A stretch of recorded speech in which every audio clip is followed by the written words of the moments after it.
audience, Target the market. projected sales that you would want. Yeah, let's hope so. Lucille? Sandali. Excuse me. Nana Celia, why don't you join us? Halika na. Ayan, para makita mo kami ni Lyndon. Ako, makita mo si... Halika. Bakit? May ipapakita ako sa'yo. Ano po?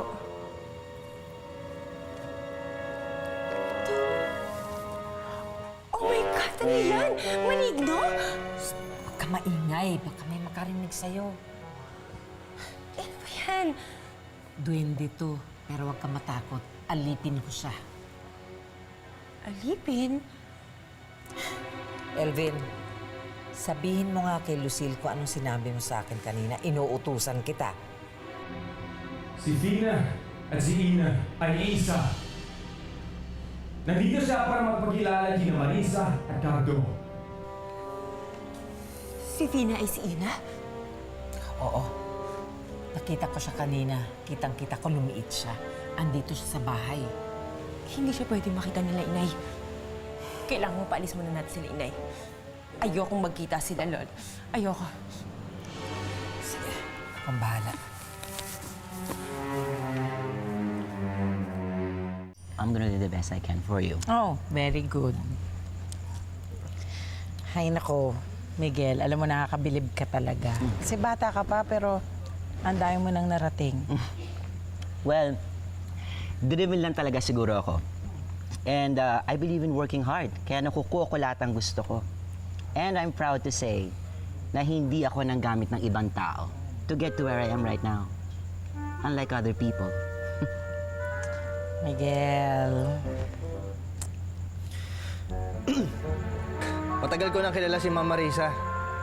At ang masasabi ko naman sa kanya, hindi niya naman hinusgahan yung mga taong nakaharap niya. Palagay ko, Miguel, marami kang matututunan sa kanya.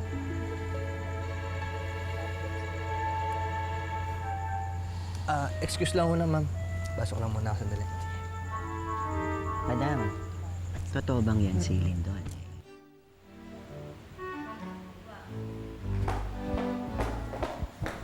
Lyndon, sinong hinahanap mo? Si Fina? Hindi, Lucille. Ikaw. Ikaw yung hinahanap ko. Ako? Kasi, uuwi na sana ako. Hindi mo na naman ako kailangan dito eh. Sige, mas mabuti pa nga siguro. Sige.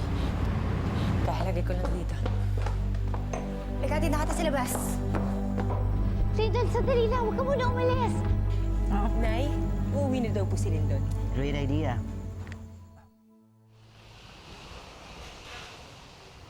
Saglit lang po, Mang Cardo, ha?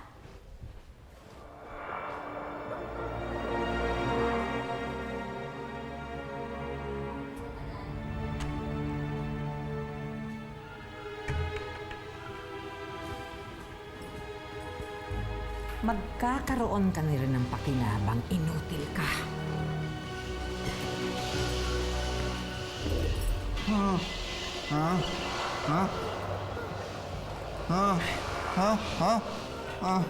Buhay si Ina. May nagligtas sa kanya nung tinapon siya ni Lucille sa ilog.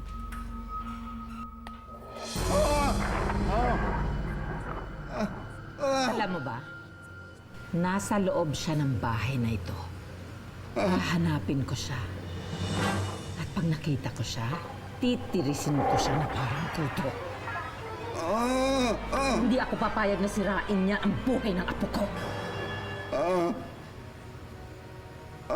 Hintayin mo siya sa hukay.